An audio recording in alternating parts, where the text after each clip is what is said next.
సముద్రాన్ని ఆధారంగా చేసుకుని చేపల వేట సాగించే రాష్ట్ర మత్స్యకారుల స్థితిగతులు పూర్తిగా మారిపోనున్నాయి.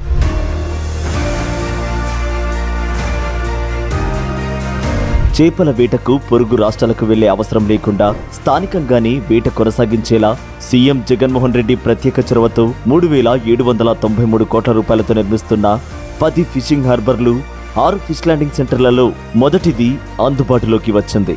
నెల్లూరు జిల్లా జువ్వెలదిన్నె వద్ద 289 కోట్ల రూపాయలతో నిర్మించిన ఫిషింగ్ హార్బర్ను సీఎం జగన్ ప్రారంభించారు. దీని ద్వారా 25,000కు పైగా మత్స్యకార కుటుంబాలకు ప్రయోజనం కలుగుతుంది.